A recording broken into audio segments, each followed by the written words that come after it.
Good morning po sa inyong lahat. Ayan, hindi po ako makapag-live kasi Sunday service nyo ngayon dyan sa Pilipinas.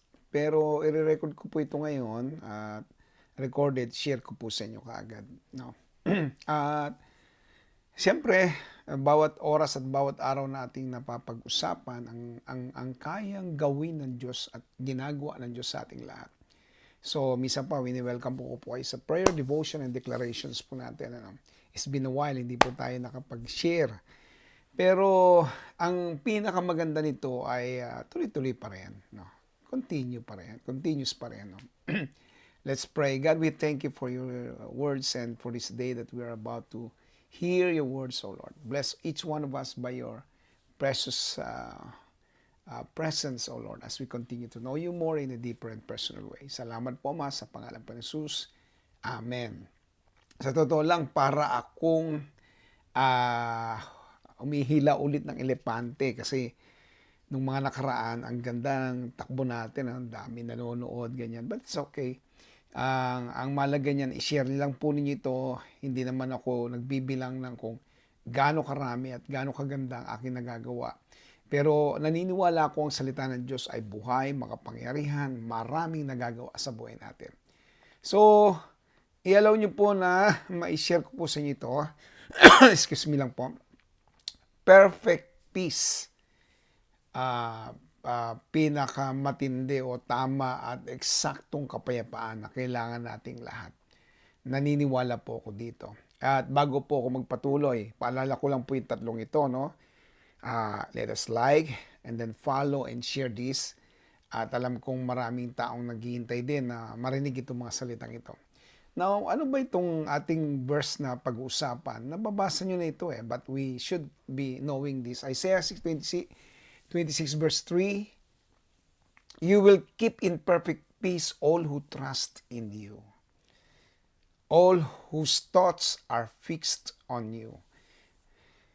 Ginagawa mong pinanatili mo ang napaka-perpektong kapayapaan sa lahat na nagtitiwala sa iyo at ang isip nila ay nakapix sa iyo.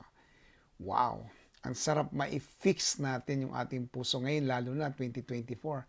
Dapat fix na ang puso mo, pagkatao mo, kaisipan mo, para kay Lord. Ayan. Kasi we believe it. We believe in perfect peace and it really comes from God. Sabi nga is the Prince of Peace. Jesus Christ ang naging Prince of Peace. Kapag nagtiwala tayo sa Kanya, for sure, no? Pati ang ating isipan ay nakatuon lahat sa Kanya. Grabe yung kapayapaan. At marami po akong gustong ipakita sa inyo dito, no? Ito po yung nais kong i-share sa inyo lahat. Sabi, meron palang perfect peace at ang pwede mong gawin ay ang mag-trust sa Kanya. Then, yung fix na sa Kanya. Yan. Fix ka na, nagtatrust ka na kay Lord. Wow! Perfect peace. Yan ay hindi lamang dahil may magandang nangyari sa buhay mo. Minsan, hindi mo maipaliwanag, may mga nangyayari hindi maganda, pero kaya mo pa rin magtiwala kay Lord. Ayan. Maaari sabihin niyo sa akin, Pastor, hindi kaya mo naman nasabi kasi hindi ka pa dumating sa time na nagka-problema ka. Naku, hindi po totoo yan. Ako'y marami ng pinagdaan ng problema. Sa edad ko ba namang ito? Di ba? For sure, ang dami na. Kaya lang, I need to have the God's perfect peace. And makukamtam ko lang yon. It can only be in me by trusting Him at talagang nakapix sa Kanya. And we should all doing that, no? Kailangan ginagawa nating lahat yan. At tingnan po natin, keep in perfect peace. Paano yan? Ito po yung ibig sabihin ito. Wala itong tinag kahit ano pa ang dumating. Ayan, o, siya liwanag, di ba? Hindi lamang pagmasaya, may time din na malungkot ka, pero hindi ka natitinag. That's perfect peace. Hindi man mapayapa ang paligid, hindi man maganda yung nagaganap sa buong paligid, pero meron kang kapayapaan. That's perfect peace. Ano? So, sabi nga nung aking ninong noon, no? Sabi niya ganyan, yung malalaman mo raw yung perfect peace at ang picture nito ay isang ibon na nasa tabi ng isang rumaragasang talon. Ano? Yung talagang falls, rumaragasang falls pero nasa gilid siya at umaawit. Nagtitweet-tweet at ramdam yung perfect peace. Kaya nga, hindi ka natitinag, walang katinag-tinag ang buhay mo, ano pa man ang dumating. Ano. Pangalawa, hindi kayang sirain yung commitment mo. That's perfect peace. Kahit na anong pang sabihin nila, at banggitin mang hindi maganda ang iyong nagiging tingin nila sa iyo, hindi ka man nagugustuhan ng iba, yan, yung mga ganyan no? Yung talagang, oh, lagi na lang may kalaban ka, lagi ka lang may kaaway. Pero hindi nasisira yung commitment mo kay Lord. Tuloy-tuloy ka pa rin kay Lord. Ginagawa mo pa rin yung para sa Kanya. Wala man laman na pera yung bulsa mo, wala man ikaw gamit, gadgets na bago, lalo na bagong taon, bagong gamit dapat pala, no? But you have God's perfect peace. Why? Because hindi nasira ang commitment mo. Andun pa rin kay Lord. And lastly ay hindi kayang burahin ang pag-ibig ng Diyos sa buhay mo. Yan. Ang pag-ibig sa Diyos, hindi nabubura. Tuloy-tuloy na sinasabi mong mahal mo ang Panginoon at nais mong iparanas, iparandam sa lahat, mahal tayo ng ating Panginoon. Yun yung gusto mong makita ng lahat at makita ng iba. Hayaan niyo po kung magbigay pa ng mga salita na dapat ko. Yung fixed and total trust will make this happen. Lahat po yan. Yung perfect peace talaga. Nakatotal yung trust mo kay Lord. Hindi sa pera, hindi sa tao, hindi sa kung kanino man na gusto mong ibigay ito, no? Talagang kay Lord ka nagtatrust at binibigay mo ito lahat sa Panginoon at sinasabi mong, Lord, sa'yo lang talaga ako. And let me give more sa inyo yung mga verses na to. Sabi na Isaiah 26 verse 4, trust in the Lord always, for the Lord is the eternal rock. Yung rock ho, ibinibigay mo yan ng Bible bilang foundation. Yan po yung sumasangga sa lahat ng pwedeng maging dahilan at sabihin natin parang gusto kang wasakin, gusto kang sirain, gusto mawala ka, yan. But you still trust God and He's your eternal rock. Siya yung shield mo, siya yung powerful rock na hindi kayang matinag. Kung hindi matitinag ang Diyos, hindi ka rin matitinag. Alam mo yun, no? At another verse na gusto pong iwanan sa inyo dito po sa Book of Isaiah, ito pong sabi, Isaiah 26 verse 12, Lord, you will grant us peace. All we have accomplished is really from you. Ayan. Kasi pwedeng lahat na nagagawa mo, na-accomplish mo, napapatunayan mo sa sarili mo, maging dahilan din para matinag ka. At tinan mo sarili mo na parang sobrang importante ka, no? Minsan nakakasira yun sa totoo lang. Yung bang kapag ka napatingin ka na sa sarili mo, na-fix mo na yung sarili mo sa kaya mong gawin, pag ako nawala, paano na sila? Yung bang ganon?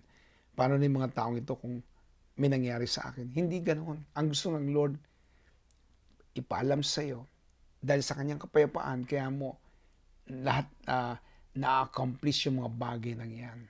Dahil sa kanya. Yun yung peace Yun yung kapayapaan God, nagawa ko to dahil sa iyo. Kung hindi sa iyo, hindi ko magagawa ang mga bagay nito. Ang sarap lalo pa ngayong darating na bagong taon. And allow nyo po ako na ibigay ko sa inyo itong word na ito, ibitiwan ko sa inyo. Yung perfect peace, ang dahilan kung bakit tuloy-tuloy tayo kay Lord. Tuloy-tuloy ako kay Lord kasi